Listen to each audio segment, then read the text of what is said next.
Hi, I'm Archie Luxury and welcome to the program. I hope you've enjoyed the recent segments where I've tried to cut out the swearing a bit, but this next email here that I've just received in, I couldn't fucking hold myself back, so I gotta release this here. This is a question of Archie on Omega Planet Ocean Chronograph. Hi Archie, please do not slam my private email. I am really trying to be nice and ask you for advice and see if you have time to make a post about my request. Thank you in advance for your kindness and consideration in this matter. Well, if you really wanted to thank me, why don't you flick me $5 by PayPal donation. Okay, I've been wearing lots of cheap watches because I work with little children and adolescents. They like the funky looks and it was a way to relate to them. This year, however, I took the big step and did some real research. After extensive research, I really found the type of watch I like is bigger. That's the big fuckers he likes. Rolex would cost way too much and does not deliver on that thick look. Some of the other brands like Tag just don't do it for me at all.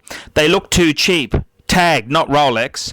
I almost went Rolex Submariner until I saw this video online comparing a Submariner to a Seiko that cost $200. That bothered me for some reason. The upper level Rolex just costs too much to go beyond this copy, imitation junk issue with the Seiko. By the way, he's given me a link to this. Okay, so I finally felt the most comfortable with the Omega Planet Ocean Chronograph. It really felt good on my wrist. I liked the movement quality and it was an upgrade for an automatic Seamaster 38mm version for sure. I bought it from an Omega authorized dealer here in Chicago because I heard some issues with people who bought it from second-hand sources or non-authorized dealers, e.g. Amazon. So that's it. I have already put money down for the Omega Planet Ocean Chronograph. I just want to know what your thoughts are about this particular watch, and thank you again in advance for taking time to answer my question. Sincerely, Matthew. Well, Matthew, if you were fucking serious about listening to my advice, don't you think you would have asked my advice before you put money down, you stupid fucking donkey? Okay, let's have a look at your advice. Matthew, you're a simple fucker. Okay, let me just put it politely to you. You are a simple fucker. And big is not always better.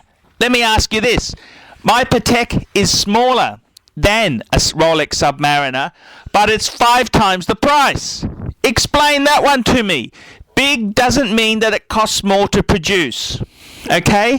And you're a simple fucker. Okay? Size doesn't mean bigger is better. Okay?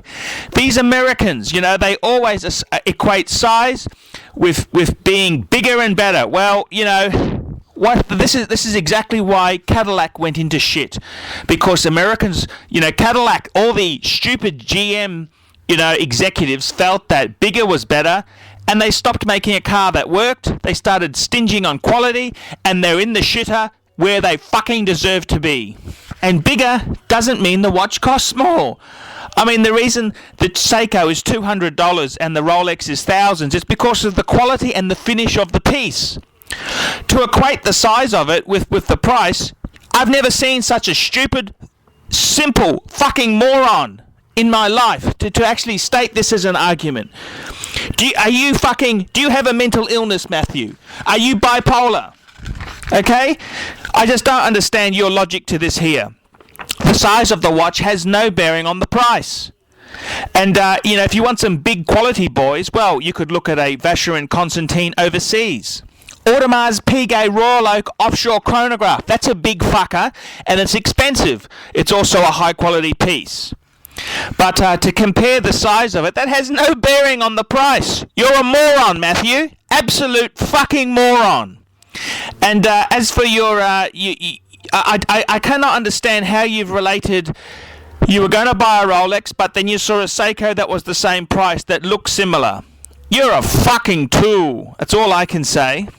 And then you've gone in your next paragraph and you've said, well, I don't understand your logic here.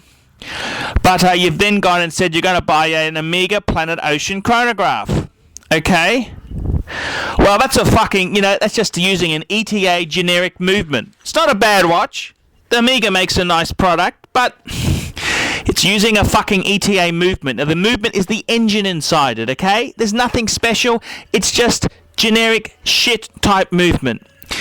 The Rolex, however, would be an in-house design movement. Much better piece. But to you still equate size with being more expensive. Why don't you just go and buy a watch from the shopping network channel on cable? That's what I'd do if I were you. That'll answer all your problems. Okay, so you've gone and put money down for an Omega Planet Ocean chronograph. That's a reasonable watch, but I'd never fucking buy one. I'd buy a lot better things than that.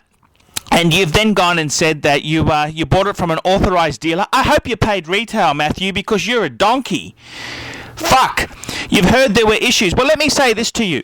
The whole point of buying second-hand and pieces which are not retail is so that you show your expertise, your horological excellence and design taste by buying pieces at a bargain price. Okay, this is the whole fucking reason. And, in my case there, I paid just over $6,000 for my Jaeger LeCoultre Reverso Grand Date. The new price is about $12,000. Okay, so I'm showing my excellence in watches by buying a piece smartly. I did my research. I spent a lot of time learning about the brands. And, as it is there, I'm an authority on these things. But you, my friend, are an absolute dickhead. You deserve to pay retail. You deserve to be ripped off. And you deserve to just fucking go through life paying retail for everything. There's no skill, no charm in that. You're a donkey, and your buying technique is fucked. Okay, sure, there's sharks everywhere, but this is the whole point. By doing your homework and research, you'd find out what is good value and not bad value.